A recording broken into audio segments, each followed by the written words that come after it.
I tend to I'm not saying shaming, but it was more like, why you have to give up your job? But somehow at the back of my mind, I would thought you have to sacrifice.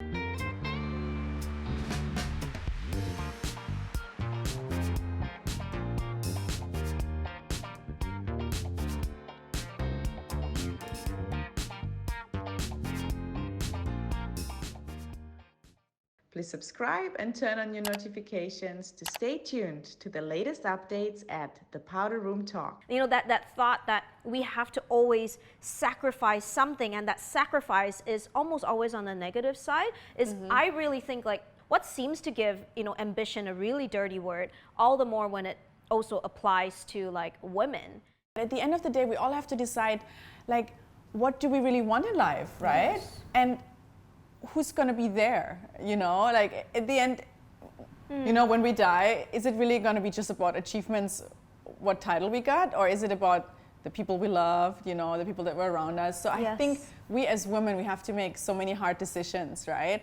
And it's just part of our life, I think. I have not seen any, or have met anyone a woman that is, in order to pursue their career, they will give up their family. No, actually, right? It's the other way around most of the time. Yeah, true. They give up their career. They would give up their career in order to be with the family more and to look after the family. Because I think it just goes back to the nature of the women, and there's nothing wrong with that. Nothing wrong with that at all. Because at the end of the day, I mean, you have to really see what is important, right? And in different seasons as yeah, well, I think. Of course, yeah, in different seasons, and there might be a season for this, and there might be a season for this, right? There might be a season to achieve at work, and there might be a season to spend more time with your kids. And I mean, it's just, the problem is just that the corporate world here is not really made for this, right? It's not really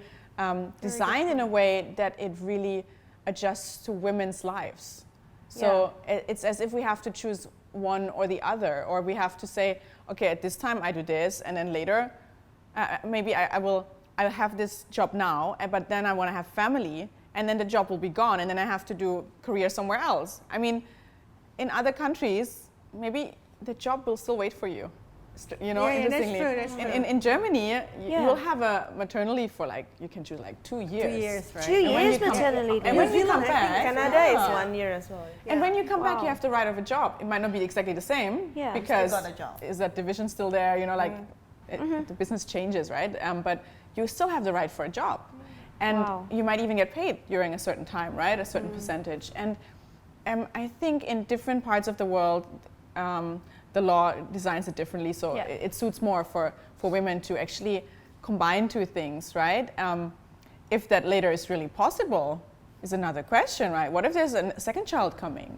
And you might not just want to have one, right? And so are we right in our heart with it? Are we okay at the end of the day? Do we feel like I've done the right thing, or I feel like I've sacrificed the right thing, or am I actually okay? The question is also, am I okay waiting, right? Or am I okay doing one thing in a certain season and doing another thing in another season, and saying it's okay that way? That's just the way life is, and actually have peace with it. Because I think at the end of the day, we have to have peace with that, right? Yeah, of course. Yeah. Life is about choices.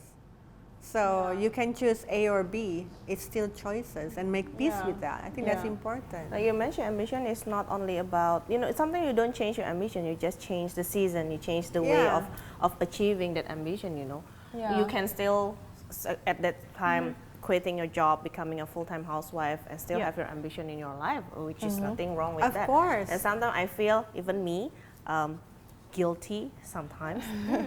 I tend to I'm not saying shaming, but it was more like, why you have to give up your job for raising judging, judging. Whereby I'm not in their position, Sometimes without I realize, I will have that kind of thoughts like, really, your husband do not want to support you, or really your in-laws cannot help you, or really you don't have maids or nannies. And when they chose that, even though I will personally ask them to put your family first, but somehow at the back of my mind, I would thought subconsciously like you have Not that ambitious like enough. lingering in your heart, right? why?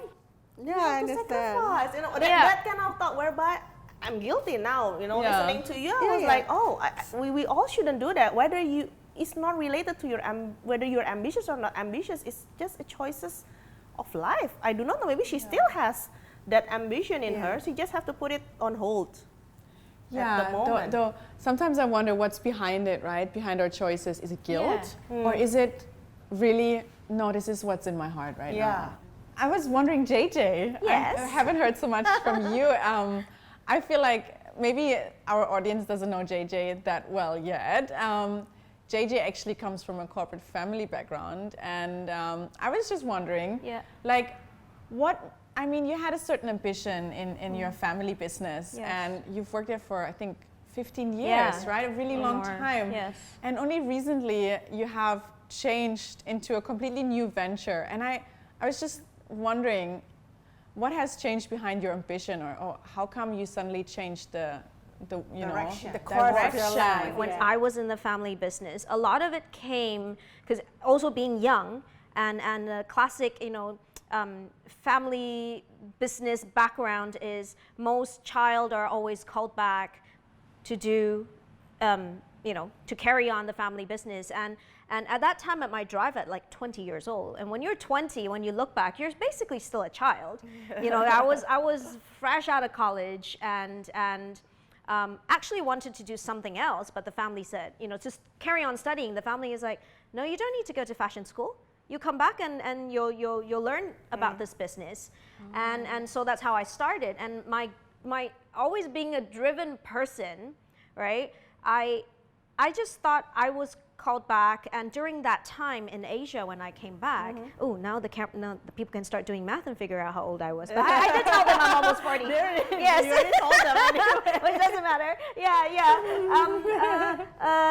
It was during, I graduated at a time where it was also Asian financial crisis. So the drive when I came back was, it wasn't just my family. Everybody in Asia was being hit so hard, and the only drive was like, to be a good daughter. I didn't even think about myself. Yeah, it was just obligation. Yeah. And I just went at it with actually, to be frank, I never liked my job since day one. Because supply chain and fashion is completely two different animals. Yeah. I took a step back and I started, I was dreading going to work, even though I put on my poker face, because you have team and you have your parents and people that need you to deliver, and you've got clients, they need you to deliver when you come to the job. And so I would go to pitches and meetings, and clients would meet me, they're like, wow, they'll tell my parents, your daughter really loves, your business, and she really loves your company. That was my trigger point.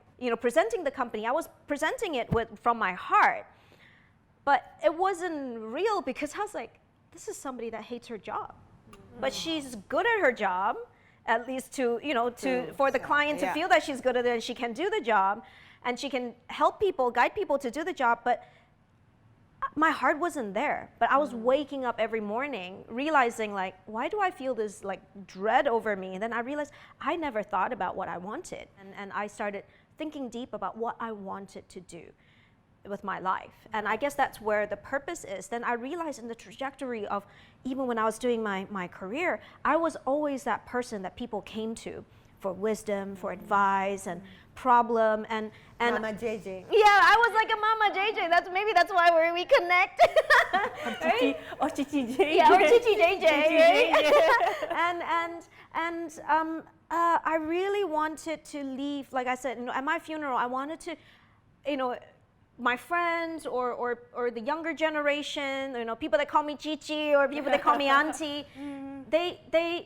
they're like, wow, she impacted my life because she developed me. She imprinted something in my life and made me a better person. And so I guess like when my faith base, I'm Christian, right? So when I became a Christian and I realized there's this thing called ministry, I started, opening myself up and letting people come into my life and helping them and doing that thing quietly. And so that's how I decided that okay, I always had a heart for women, and being authentic to myself and be like, Right. I'm still driven, but now I have a purpose and I have a big vision, right? I want to make, I want to develop people so that I am the catalyst, so that I can help you get to your ambition, be it professional or be it personal, whatever it is. I want to help people become the best version of themselves. My North Star is I want to empower people in this certain ways. Yeah. And does this opportunity do that? Or is just, it you know, align? is it What aligned? we're Or is it intending? just to make me famous? Or is it just it a to, fame? or it's just to make me, I can earn a lot of money. Yeah. It became so easy for me and making decisions for my ambition when I know, when I had my vision, like, you know, this is what I'm gonna do now. Anything that deviates from it, I will turn it down with grace. It could be. It could also be priorities. Yeah. Yeah. Maybe your life's priorities are not that at the moment. Maybe your life's priorities are different, you know. And then you come back, and you know, priorities changes, right? So, Season changes. yeah, like season changes. Yeah, life changes. So it could. I think what's important is ambition becomes a dirty word because the person who says it or the person who perceives it makes it negative, right? Yeah. There's a sense of judgmentalism in that. That's true. Okay. So I guess I think for many women life is already very hard for us. Yeah. Right? We have to juggle so many roles, to be honest, right? So less judging of each other is actually very important. Somebody raising the bar, somebody works harder does not mean that that person actually wants to do any harm to you. It just probably That that is person so good. right, means that she wants to actually prove that person something.